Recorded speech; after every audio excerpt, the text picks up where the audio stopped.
Hello बच्चों, हमारी राष्ट्रीय विद्यापीठ की ऑनलाइन क्लासेस में आपका बहुत बहुत स्वागत है। जैसा कि हम पाठ नंबर 5 जो था हमारा दैनिक जीवन में रसायन, उसका अध्ययन कर रहे थे। हमने अम्ल, क्षारक और लवण का अध्ययन पाठ फर्स्ट की जो वीडियो थी उसमें किया था तथा उसके बाद में पीएच का दैनिक जीवन में महत्व और उसी के साथ में हमारे दैनिक जीवन में कौन कौन से यौगिक हैं जो उपयोग में आते हैं, उनमें से हमने दो यौगिक, एक है सोडियम क्लोराइड, एक था सोडियम हाइड्रोक्साइड, उसका अध्ययन कर लिया। आज हमारा जो तीसरा यौगिक है वो है कैल्शियम ऑक्सीक्लोराइड, उसका अध्ययन करते हैं।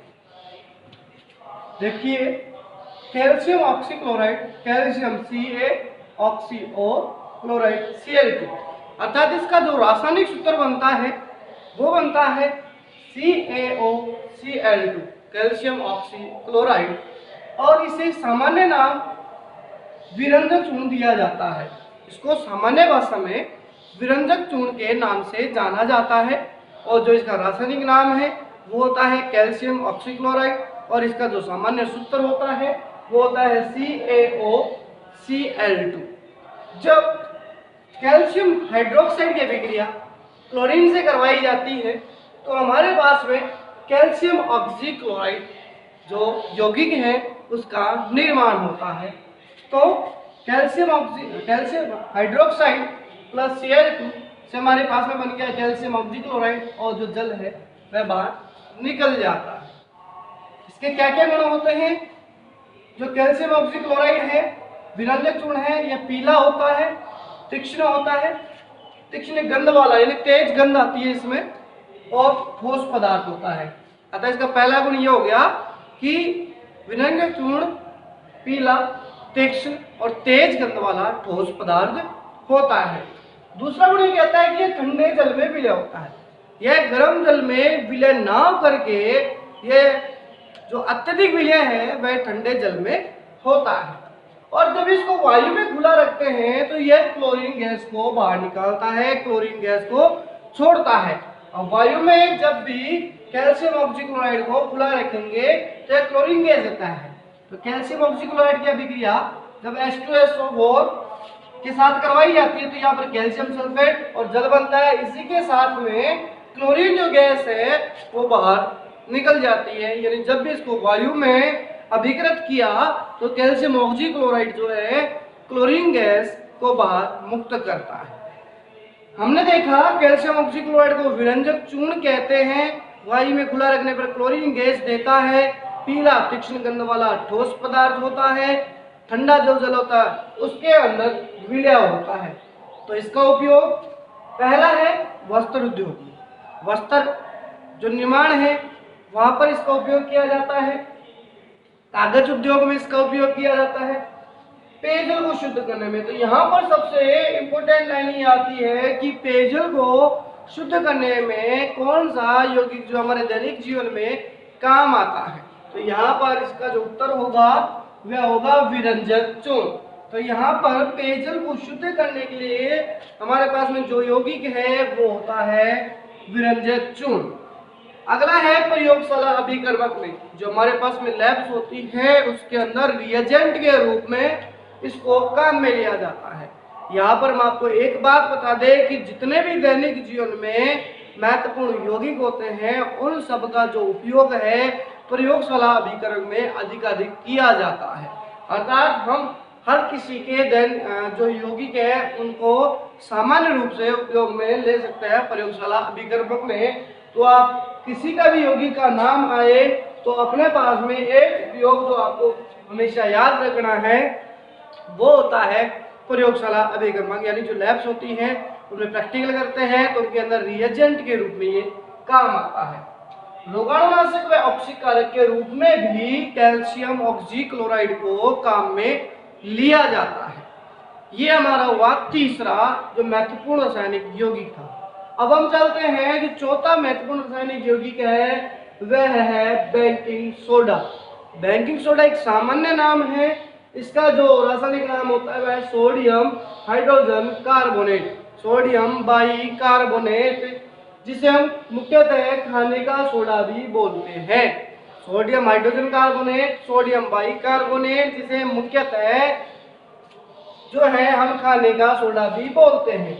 जब सोडियम क्लोराइड की अभिक्रिया जल, कार्बन डाइऑक्साइड, अमोनिया के साथ होती है, यानी जब सारे आपस में मिलते हैं तो हमारे पास में जो है सोडियम बाइकार्बोनेट का निर्माण होता है। और यदि इसको शुद्ध रूप से प्राप्त किया जाए तो सीधी सी बात है, जब सोडियम कार्बोनेट में कार्बन डाइऑक्साइड गैस को प्रवाहित की जाती है, सोडियम कार्बोनेट में जब कार्बन डाइऑक्साइड गैस प्रवाहित की जाती है तो सोडियम हाइड्रोजन कार्बोनेट अर्थात बेकिंग सोडे का निर्माण हो जाता है। जब इसके गुण की बात करें तो यह श्वेत क्रिस्टलीय ठोस पदार्थ होता है। जल में यह एल में विलय होता है, यानी जल में बहुत ही है कम विलय होता है, कम घुलता है। जल में जो इसका विलयन है वह क्षारीय होता है। एक विलयन होता है अम्लीय प्रकृति का तथा एक विलयन होता है क्षारीय प्रकृति का। तो यहाँ पर जो इसका विलयन है वह होता है क्षारीय प्रकृति का। अर्थात जब हमने पीएच स्केल पढ़ा था तो हमने एक बात पढ़ी थी कि 0 से लेकर जब 7 तक होता है तो वह विलयन अम्लीय कहलाता है, तथा जो 7 से लेकर के 14 होता है वह विलयन क्षारीय कहलाता है। तो हम कह सकते हैं कि बेकिंग सोडा का जो विलयन है 7 से लेकर 14 के बीच होता है, अर्थात इसका विलयन कैसा होता है, क्षारीय। जब इसको गर्म किया जाता है कार्बन डाइऑक्साइड गैस बाहर प्रवाहित होती है। जब भी सोडियम हाइड्रोजन कार्बोनेट बेकिंग सोडे को गर्म किया जाएगा तो यह सोडियम कार्बोनेट और जल बनाता है, तथा इसी के साथ कार्बन डाइऑक्साइड जो गैस है वह प्रवाहित होती है।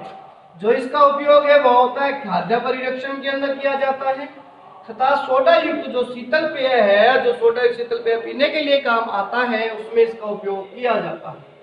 अग्निशामक यंत्रों में बेकिंग सोडे का उपयोग किया जाता है एंटा एसिड यानी पेट की अम्लता को दूर करने के लिए इसका उपयोग किया जाता है। जब भी अत्यधिक HCl की मात्रा पेट में स्थापित होने लगती है तो पेट में जलन होती है, खट्टी डकारें आना स्टार्ट होने लग जाती है।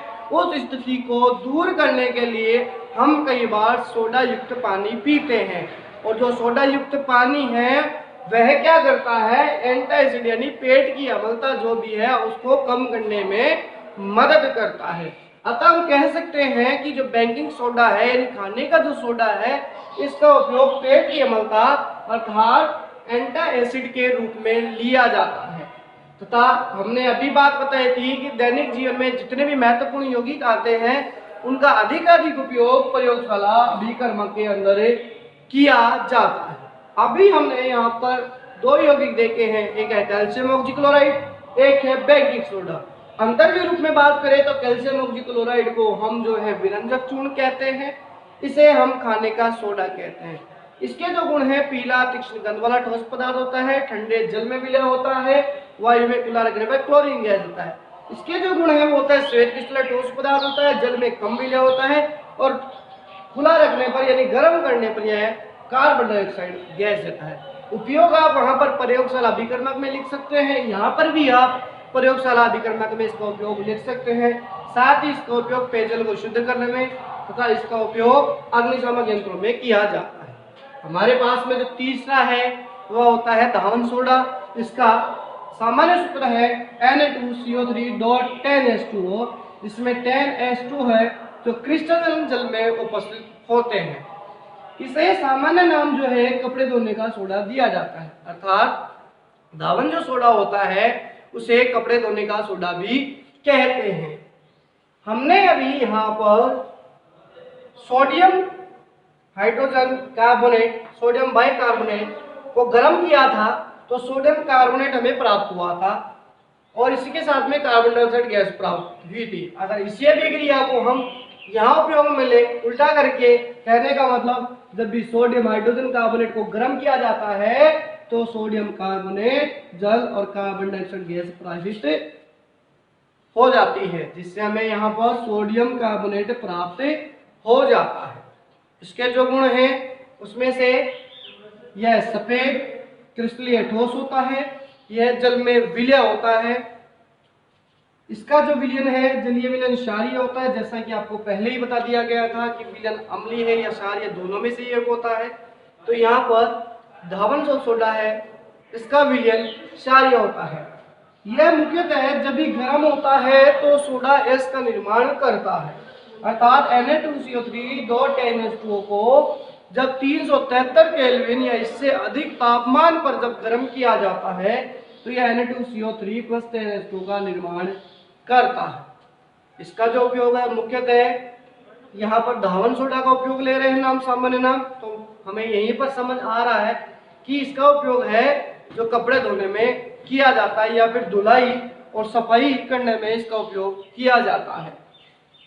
अपमार्जक के रूप में इसका उपयोग किया जाता है, जैसा कि हमने अभी देखा था धावन सोडा धुलाई और सफाई करने के काम आता है। तो जो अपमार्जक है तो यहाँ पर सर्फ, जिसको हम डिटर्जेंट कहते हैं, अपमार्जक के नाम से बहुत से लोग कम जानते हैं, डिटर्जेंट के नाम से बहुत से लोग जानते हैं, या फिर इसको सर्फ के नाम से बहुत से लोग जानते हैं।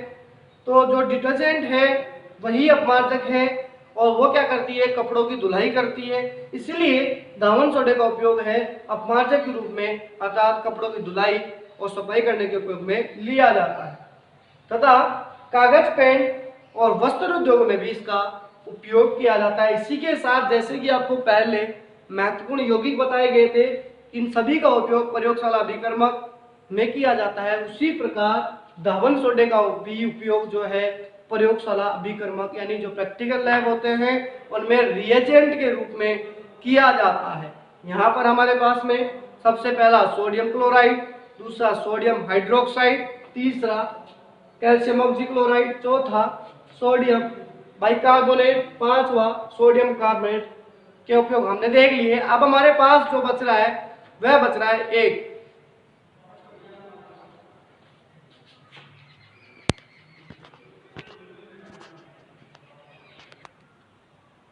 अब जो हमारा अगला टॉपिक है वह होता है साबुन। जैसा कि साबुन को आप यूज लेते हैं, अपमार्जक को आप उपयोग में लेते हैं, लेकिन उनकी जो रसायन विज्ञान के द्वारा उनको समझाया गया है वो क्या है। देखिए, जो साबुन है अति दीर्घ संख्या वाले कुछ लवण होते हैं। ये जो साबुन है सोडियम हाइड्रोक्साइड और पोटेशियम हाइड्रोक्साइड के वसीय अम्ल होते हैं। अर्थात जब हम इनकी अभिक्रिया देखते हैं कि साबुन ये कैसे बनाए जाते हैं, तो आप देख सकते हैं कि जब CH2 COOR CH COOR CH2 COOR, हम यहाँ पर जो है इनको पोटेशियम हाइड्रोक्साइड और सोडियम हाइड्रोक्साइड के समरूप मान रहे हैं। हमारे पास में सोडियम हाइड्रोक्साइड किस पर होता है NaOH और हम यहाँ पर 3 लगा देते हैं। अब हमारे पास किसका निर्माण किया जाएगा, हमें करना है अब साबुन का निर्माण। तो आप देखिए कि यहाँ पर हमारे पास में 3 है सोडियम और 3 ही अणु हैं हाइड्रोक्साइड के। तो हम यहाँ पर क्या करते हैं, सबसे पहले CH2 CH लिखते हैं CH2।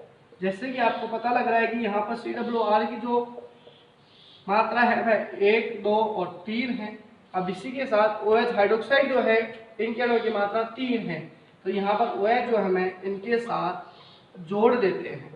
जैसे कि CH2OH OH 3 थे तो 1, 2, 3 हमने यहाँ लगा दिए, 1, 2, 3 इनकी पूर्ति हो चुकी है।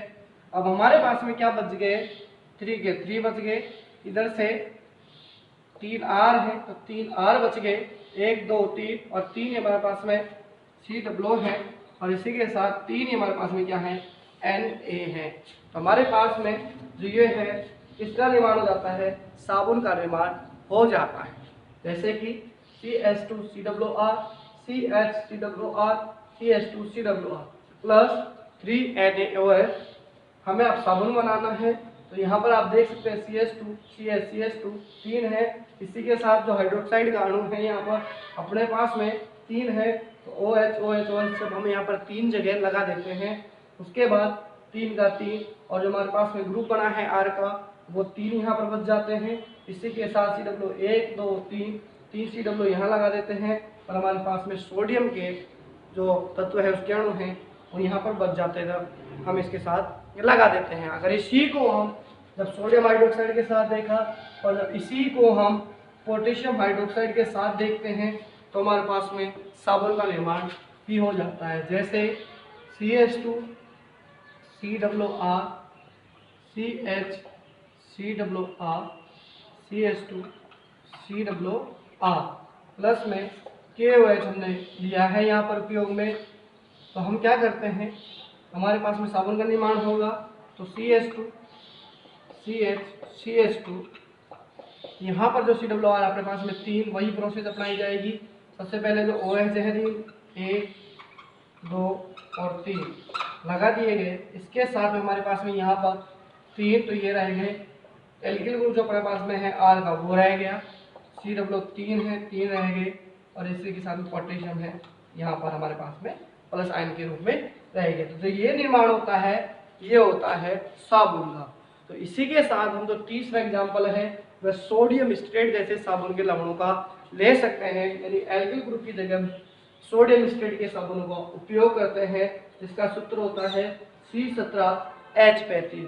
यहाँ पर जब आप देखेंगे कि CH2 COR जब R की जगह हम है एल्किल ग्रुप की जगह C17H35 उपयोग में लेते हैं तो COR की जगह C17H35 तथा इसी के साथ CH2 COR की जगह C17H35 हम कोई भी उपयोग में ले लें, सोडियम हाइड्रोक्साइड भी ले सकते हैं और पोटेशियम हाइड्रोक्साइड भी ले सकते हैं। तो हमारे पास में क्या बन गया, अब आप बना सकते हैं कि CH2 CH और CH2 अपने पास में OH लगाना है हमें यहाँ पर 3 OH OH और OH। अब हमारे पास में क्या बचा है, 3R बचते थे हमारे पास में यहाँ पर, और जब R बचते हैं तो R के रूप में हमने C17H35 सोडियम स्ट्रेट जैसे साबुनों का उपयोग किया है। अब हमारे पास में बचते हैं यहाँ पर COONA, तो COO हमारे पास में है ही और Na हमारे पास में है ही। तो ये हमारे पास में सोडियम स्ट्रेट जैसे साबुनों का निर्माण हो जाता है। ये हमने साबुन बनाने की विधि पढ़ी है जो कि अत्यधिक श्रृंखला वाले पोटेशियम हाइड्रोक्साइड और सोडियम हाइड्रोक्साइड के वशीय लवण होते हैं। अब हम नेक्स्ट जो पढ़ेंगे वो पढ़ेंगे अपमार्जक कैसे बनता है। तो जो साबुन है मृदु जल में काम करता है लेकिन कठोर जल में ये काम नहीं करता है। क्यों नहीं करता है, जैसे कि सोडियम जो है हाइड्रोक्साइड और हमारे पास में